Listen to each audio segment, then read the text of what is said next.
Hi friends, നമസ്കാരം. ഞാൻ പ്രസന്ന. എല്ലാവർക്കും മിനീസ് ഗോർമയിലേക്ക് വീണ്ടും സ്വാഗതം. അപ്പോൾ എല്ലാവരും സുഖമായിരിക്കുന്നു. അപ്പോൾ ഇന്ന് നമുക്കൊരു ലെൻറ്റിൽ ഈ ചുമന്ന പരിപ്പില്ലേ, ചുമന്ന പരിപ്പെന്ന് നമ്മൾ പറയും. ചുമന്ന പരിപ്പും സ്പിനച്ചും കൊണ്ടുള്ള വളരെ ഒരു ഹെൽത്തി ആയിട്ടുള്ളൊരു കറിയാണ്. ഇതിനൊരു ഹെൽത്തി ഡിഷെന്ന് തന്നെ പറയാം. കാരണം എന്തെന്ന് വെച്ചാൽ, നമ്മുടെ ഈ ചുമന്ന പരിപ്പാണെങ്കിൽ നിറയെ പ്രോട്ടീൻ, പ്ലാന്റ് പ്രോട്ടീനാണ്. പിന്നെ സ്പിനച്ചാണെങ്കിൽ വൈറ്റമിൻസ് ഉണ്ട്, അയൺ ഉണ്ട്, പൊട്ടാഷ്യം ഉണ്ട്, പിന്നെ ബ്ലഡ് ഷുഗർ കുറയ്ക്കും, കാൽഷ്യം ഉണ്ട്. അങ്ങനെ ഏത് കൊണ്ടും ഇത് രണ്ടും കൂടി ചേർന്ന കുട്ടികൾക്കും മുതിർന്നവർക്കും എല്ലാവർക്കും കഴിക്കാവുന്ന ഒരു നല്ല ഒരു കറിയാണ്. ഹാർട്ടിനും പിന്നെ ഷുഗർ കുറയ്ക്കാനും ഒക്കെ വളരെ നല്ലതാണിത്. അപ്പോൾ നമുക്ക് ഇത് എങ്ങനെയാണ് ഉണ്ടാക്കുന്നതെന്ന് നോക്കാം. അപ്പോൾ ഇതിനായിട്ട് ഞാൻ എടുത്തിരിക്കുന്ന ബേബി സ്പിനാച്ചാണ്. ഇത് പാലക്ക് വേണമെങ്കിലും എടുക്കാം, പക്ഷേ അതിൻ്റെ മറ്റേ വലിയ ഇലയില്ലേ, ഇത് ചെറുത്. അതിന് ആ തണ്ട് നീളത്തിരിക്കില്ല, അത് വേണ്ട. ഇതിനങ്ങനെ നൈസും വളരെ ചെറുതുമാണ്. പിന്നെ 1/2 കപ്പ് ദാല്, റെഡ് ലെൻറ്റിൽ, അത് 20 മിനിറ്റ് ഞാനിങ്ങനെ അതിനെ സോക്ക് ചെയ്തെടുത്തതാണ്.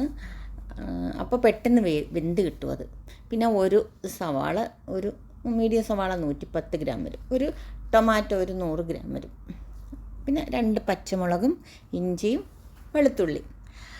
അപ്പോൾ നമുക്ക് ആദ്യമായിട്ട് ഈ ചുമന്ന പരിപ്പ് കുക്ക് ചെയ്തെടുക്കണം. അതിന് ഒരു പ്രഷർ കുക്കറിലിട്ട് ഒരു 1.5 കപ്പ് വെള്ളം, 1.5 കപ്പ് വെള്ളം ചേർത്ത ശേഷം നമുക്ക് 1 ടീസ്പൂണോ 1/2 ടീസ്പൂൺ നിങ്ങളുടെ ഇഷ്ടത്തിനനുസരിച്ച്, പിന്നീട് വേണമെങ്കിൽ ചേർക്കാമല്ലോ, ഉപ്പ് കുറവാണെങ്കിൽ മഞ്ഞൾപ്പൊടിയും ചേർത്ത് ഉപ്പും ചേർത്തിട്ട് അതിനെ പ്രഷർ കുക്കറിൽ കുക്ക് ചെയ്യാം. അപ്പം ഞാൻ 1.5 കപ്പ് വെള്ളമാണ് ചേർക്കുന്നത്. പിന്നെ നമുക്ക് വേണമെങ്കിൽ പിന്നീട് ചേർക്കാം. എന്നിട്ട് മഞ്ഞൾപ്പൊടി, ഇത് വീട്ടിൽ തന്നെ പൊടിച്ച നല്ല മഞ്ഞൾപ്പൊടിയാണ്. അല്പം കൂടിപ്പോയാലും കുഴപ്പമൊന്നുമില്ല. 1 ടീസ്പൂൺ ഉപ്പും ചേർത്ത് 3 വിസിൽ വരുന്നത് വരെ നമുക്ക് കുക്ക് ചെയ്യാം. ഇത് കുക്ക് ചെയ്യാൻ വെച്ചിട്ട് ഈ ചീര ചെറുതായിട്ട് അരിഞ്ഞെടുക്കാം. ഞാൻ ഈ 24 മന്ത്രയുടെ ഓർഗാനിക് തൂർ ദാലാണ് വാങ്ങിയത്. നിങ്ങളുടെ ദാല് ചിലപ്പം വേറെ ആണെങ്കിൽ, നിങ്ങൾ വെന്തില്ല എന്നുള്ള ഉണ്ടെങ്കിൽ ഒരു 1-2 വിസിൽ കൂടി ഇട്ടാൽ, ചിലപ്പം ഈ ദാല് വ്യത്യാസം വരുമ്പോൾ അതിൻ്റെ വെന്ത് കിട്ടുന്ന സമയത്തിനും ചിലപ്പോൾ ഒരു ചെറിയ വ്യത്യാസം വരും. ഇത് നന്നായിട്ട് വെന്ത് 3 വിസിലിന്. ഇത് നമുക്ക് മാറ്റി വെച്ചിട്ട് ഇനി ഉള്ളി വഴറ്റിയെടുക്കാം. അതിനായിട്ട് ഞാനൊരു ചട്ടിയാണ് എടുത്തിരിക്കുന്നത്. അപ്പം ചട്ടിയിൽ 1 ടേബിൾ സ്പൂൺ ഓയിലൊഴിച്ച്, ഇനി അതിൽ 2 ടേബിൾ സ്പൂൺ നെയ്യും കൂടെ ഒഴിച്ചു കൊടുക്കുകയാണ്. നിങ്ങൾക്ക് ചട്ടിയോ സോസ്പാനോ എടുക്കാം. ഇത് പുതിയ ചട്ടി ആയതുകൊണ്ട് ഇത് കുറച്ചങ്ങ് കുടിച്ചെടുക്കും. നിങ്ങൾ സോസ്പാനാണെങ്കിൽ ഒരു 1.5 ടേബിൾ സ്പൂൺ നെയ്യ് ഒഴിച്ചാൽ മതി കേട്ടോ. പിന്നെ ഈ ഇല്ലെന്ന് വെച്ചോ, കുഴപ്പമില്ല, 2 ടേബിൾ സ്പൂൺ ഓയിൽ ഒഴിച്ചിട്ട് പിന്നെ നമ്മൾ ഉള്ളി വഴറ്റാൻ നേരം 1 ടീസ്പൂൺ ബട്ടർ ചേർത്ത് കൊടുത്താലും മതി. അതും ഒരു നല്ല ടേസ്റ്റാണ്. ഇത് ചൂടാകുമ്പം നമുക്ക് കടുക് ഇട്ട് കൊടുക്കാം. 1 ടീസ്പൂൺ കടുകിട്ട് ഇനി 1/2 ടേബിൾ സ്പൂൺ വീതം ഇഞ്ചിയും വെളുത്തുള്ളിയും പൊടിയായിട്ട് അരിഞ്ഞതിട്ട് നമുക്കൊന്ന് വഴറ്റാം. 1/2 ടേബിൾ സ്പൂൺ വീതം എടുത്ത് 2. എന്നിട്ട് ഇതൊന്ന് പച്ച ചുവ മാറുമ്പം സവാള അരിഞ്ഞ് വെച്ചത് ഇട്ട് കൊടുക്കാം. ഒരുപാട് നേരം ഇട്ട് മൂപ്പിക്കണ്ട, അത് കരിഞ്ഞു പോകും. അപ്പം ഇത്ര മൂത്താൽ മതി. ഇനി നമുക്ക് ഇതിനകത്തോട്ട് സവാള ചേർത്ത് അതും ഇനി ഒന്ന് നന്നായിട്ടൊന്ന് വഴറ്റിയെടുക്കണം. നോർത്ത് ഇന്ത്യൻ സ്റ്റൈലിൽ വെക്കുമ്പോൾ അവർ കടുകല്ല ഇടുന്നത്, ജീരകമാണ്. ഇത് മിനീസ് ഗോർമ സ്റ്റൈലാണ്, അതുകൊണ്ടാണ് ഞാൻ കടുക് ചേർത്തത്. ഇതെൻ്റെ സ്റ്റൈലാണ്. അപ്പോൾ ഇത് നമുക്കൊന്ന് നന്നായിട്ട് വഴറ്റിയെടുത്തിട്ട് നമുക്ക് ടൊമാറ്റോയും പച്ചമുളകും കൂടി ചേർത്ത് കൊടുക്കാം. അപ്പോൾ ഉള്ളി ബ്രൗൺ ഒന്നും ആകണ്ട. അപ്പോൾ അതൊന്ന് മൂത്ത് ഇനി ഞാനിപ്പോൾ ടൊമാറ്റോയും പച്ചമുളകും ചേർത്ത് കൊടുക്കുകയാണ്. ഇത് നന്നായിട്ട് മൂത്ത ശേഷം നമുക്ക് വഴറ്റിയിട്ട് നമുക്ക് സ്പൈസസ് ചേർത്ത് കൊടുക്കാം. വേണമെങ്കിൽ ഈ ടൊമാറ്റോ ചേർക്കുന്ന മുമ്പ് സ്പൈസസ് ചേർക്കാം. അപ്പോൾ സൂക്ഷിക്കാനുള്ളത്, ഈ ചട്ടി ഭയങ്കര ചൂടാണ്. അപ്പോൾ സ്പൈസസ് ചേർത്താൽ നമ്മൾ ഏറ്റവും തീ കുറച്ച് വെച്ച് അത് കരിഞ്ഞു പോകാതെ ഒന്ന് പച്ചച്ചുവ മാറ്റിയെടുക്കണം. എന്നിട്ട് ടൊമാറ്റോ ചേർക്കാം. ഇതിപ്പോൾ ഞാൻ ടൊമാറ്റോ വഴറ്റിയതിന് ശേഷമാണ് സ്പൈസസ് ചേർക്കുന്നത്. ഓൾറെഡി എൻ്റെ സ്പൈസസ് എല്ലാം വറുത്ത് പൊടിച്ചതാണ്. ഞാൻ സ്പൈസസ് ചേർത്ത് കൊടുത്തു. എന്തൊക്കെയാണെന്ന് പറയാം. 1 ടീസ്പൂൺ മുളക്, ഒരു 1/2 ടീസ്പൂൺ മല്ലിപ്പൊടി, 1/2 ടീസ്പൂൺ ജീരകപ്പൊടി, ഒരു പിഞ്ച് ഓഫ് കായപ്പൊടി, അത്രയും ചേർക്കും. പിന്നെ ഒരു ഓപ്ഷണലാണ്, ഒരു 1/2 ടീസ്പൂൺ ചില്ലി ഫ്ലേക്സ്, എരി നിങ്ങൾക്ക് കുഴപ്പമില്ലെങ്കിൽ. ഈ ചില്ലി ഫ്ലേക്സ് വാങ്ങുന്നത് ഒരു പക്ഷേ ഭയങ്കര എരിവായിരിക്കും. ഇത് ഞാൻ ഈ പിരിയൻ മുളകെന്ന് പറയും, എരിവില്ലാത്ത, അതിനെ ഒന്ന് റോസ്റ്റ് ചെയ്തൊന്ന് പൊടിച്ച് വെക്കുന്നത്. അപ്പോൾ നമുക്ക് ദാൽ കറിയും പിന്നെ പല കറികൾക്കൊക്കെ ഞാൻ ചില്ലി ഫ്ലേക്സ് ചേർക്കാറുണ്ട്. അപ്പോൾ അതാണ് 1/2 ടീസ്പൂൺ ചേർത്ത് നല്ലതുപോലെ മൂത്ത്. ഇനി നമുക്ക് ചീര ചേർക്കാനുള്ള സമയമായി. ഈ ചീര നമ്മളൊരു 2 മിനിറ്റ് നന്നായിട്ട് വഴറ്റിയ ശേഷം നമുക്ക് വേവിച്ച് വെച്ചിരിക്കുന്ന ദാല് ചേർക്കാം.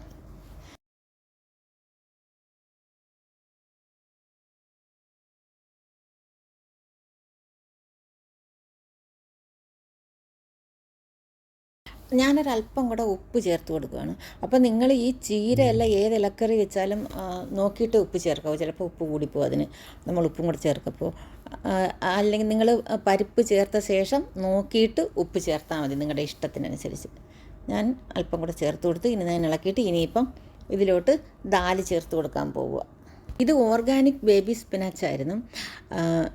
നിങ്ങൾക്ക് ചീര വേണമെങ്കിൽ ചേർക്കാം. ചീരയില്ലേ, നമ്മുടെ പച്ച ചീര, അതിൻ്റെ ഇല മാത്രം എടുത്ത് അതരിഞ്ഞ് വേണമെങ്കിൽ അങ്ങനെ വേണമെങ്കിൽ ചേർക്കാം. പിന്നെ മുരിങ്ങയില ഇട്ടും പരിപ്പ് വയ്ക്കും കേട്ടോ, അത് വേറൊരു ദിവസം ഉണ്ടാക്കാം. കുഞ്ഞു കുട്ടികളുണ്ടെങ്കിൽ നിങ്ങൾ പച്ചമുളകിൻ്റെ അരിയൊക്കെ എടുത്ത് മാറ്റി ചേർത്ത് എരി അഡ്ജസ്റ്റ് ചെയ്താൽ മതി. കാരണം കുട്ടികൾക്കിത് വളരെ നല്ലതാണ്. ഈ ദാലും സ്പിനച്ചും എല്ലാം കൂടെയൊക്കെ ചേരുന്ന അവർക്ക് ചോറ് കഴിക്കാൻ ഭയങ്കര ഇഷ്ടമായിരിക്കും ഇത് കൂട്ടി. മിക്സ് ചെയ്ത് നമുക്ക് നന്നായിട്ടൊന്ന് തിളപ്പിക്കണം. ഇത് കണ്ട കട്ടിക്കിരിക്കുകയാണ്, ഇത് തണുത്താൽ കുറേ കൂടെ കട്ടിയാവും. അപ്പോൾ ഞാനിതൊരു 1/2 കപ്പ് വെള്ളം കൂടി ചേർക്കും ഇതിനകത്ത്. പിന്നെ നമുക്ക് വീണ്ടും ലൂസ് വേണമെന്നുണ്ടെങ്കിൽ വീണ്ടും ഇച്ചിരി കൂടെ ചൂടുവെള്ളം ചേർത്താൽ മതി. പിന്നെ ദാല് മാത്രമേ ഉള്ളൂ, നമുക്ക് സ്പിനച്ചില്ലെങ്കിൽ ദാല് മാത്രം വെച്ച് കറി വയ്ക്കാം, അതും നല്ല ടേസ്റ്റാണ്. അതും വേറൊരു ദിവസം ഉണ്ടാക്കാം നമുക്ക്.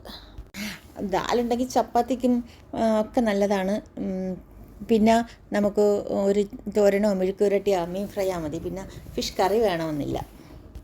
ദാൽ വയ്ക്കുമ്പോൾ നിങ്ങൾ ഒരിക്കലും വെളുത്തുള്ളി ഒഴിവാക്കരുത്, നിർബന്ധമായിട്ടും വെളുത്തുള്ളി ചേർത്തിരിക്കണം.